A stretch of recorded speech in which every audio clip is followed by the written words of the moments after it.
देखिए सवाल कह रहा है कि एक खतरनाक सा एक्सप्रेशन दिया है, उसको सिंप्लीफाई करके मुझे उत्तर बताना है। उत्तर भी एक्स में है। तो देखिए एक तरीका है कि सवाल में वैल्यू रखा जाए, पर वैल्यू रखते समय एक रिस्क का ख्याल रखना है। और वो ये रिस्क है कि जब भी मैं कोई एक्स की वैल्यू यहाँ रखूँगा तो मुझे ये ध्यान देना है कि उस एक्स की वैल्यू पे दो ऑप्शन कहीं सेम ना हो जाए। दो ऑप्शन कहीं सेम ना हो जाए। जैसे x बराबर 0 अगर मैं रखूँगा तो ये ऑप्शन और ये ऑप्शन सेम हो गया, 0 और 0, तो मैं डिफ्रेंशिएट नहीं कर पाऊंगा कौन सा करेक्ट है। समझ में आया कि नहीं? और वैसे x बराबर 0 रख भी नहीं सकते, क्योंकि x बराबर 0 रखने पे इसका न्यूमरेटर 0 हो गया और इसका 0 हो गया। तो 0/0 ये एक्चुअली में अनडिफाइंड होता है, तो इस वैल्यू में ना ही जाए तो अच्छा है। कभी भी कोई ऐसी वैल्यू ना रखें जिससे आपका क्वेश्चन अनडिफाइंड हो जाए। अब आपका अगला वैल्यू है x बराबर 1, रख सकते हैं, कोई दिक्कत नहीं है। बट x बराबर 1 पे ये चेक करना पड़ेगा कि दो ऑप्शन सेम ना हो रहे हों। तो ये वैल्यू बनेगी 5/-3, ये वैल्यू बनेगी 5/, x बराबर 1 रखने पे 1, ये वैल्यू मिलेगी x बराबर 1 रखने पे 1/-3, ये मिलेगी 1/5। तो कुल मिला के यहाँ पर सारी वैल्यूज़ डिफरेंट हैं x बराबर 1 रखने पे। तो x बराबर 1 रखा जा सकता है। तो अगर आपको वैल्यू रखनी है तो थोड़ा सा दिमाग लगा के तब वैल्यू रखना है कि भाई चलो x बराबर 1 रखने पे सारे ऑप्शन डिफरेंट हैं, रख सकते हैं। और x बराबर 1 पे ये भी दिख रहा है कि कुछ भी अनडिफाइंड वाला केस नहीं बनेगा, हर टर्म डेफिनेट आएगा। तो x बराबर 1 रखा आपने तो पहला टर्म देखो क्या बनेगा, 1 का स्क्वायर तो 1 ही रहेगा। ये वैल्यू तो 1 है तो 1 का स्क्वायर 1 ही रहेगी, कोई मतलब ही नहीं इससे। अब यहाँ 1 रखा तो 1 - 4 - 3 का क्यूब बनेगा -27। तो यहाँ पर आप लिखेंगे -27 डिवाइडेड बाई 1 रखा तो 4 1 5 बना, 5 का स्क्वायर 25, 25 - 4 हो गया आपका 21। डिवाइडेड बाई को इनटू में कन्वर्ट करूंगा तो नीचे वाला ऊपर चला जाएगा। x + 4 बनेगा 5 का स्क्वायर, तो ये बनेगा ऊपर 25 डिवाइडेड बाई यहाँ पर बनेगा 1 - 4, ये हो जाएगा 3 -3 का होल क्यूब कितना हो जाएगा -27।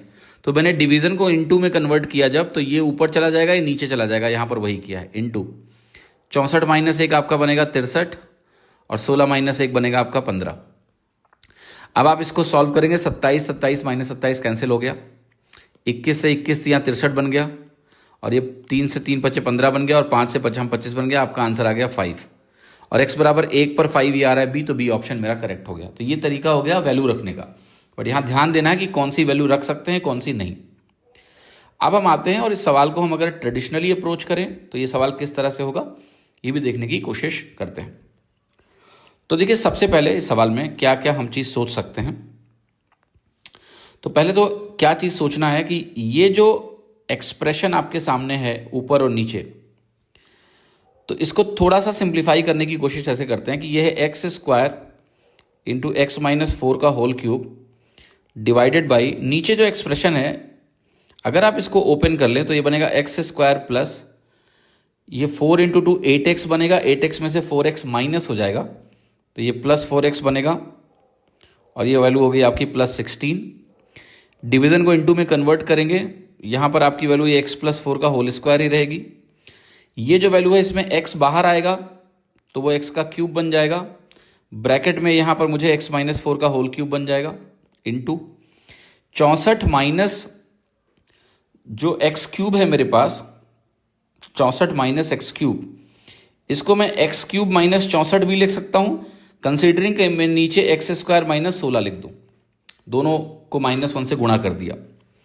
अब ये जो x³ - 64 मेरे सामने लिखा हुआ है, मैं इसको फैक्टराइज करने जा रहा हूँ।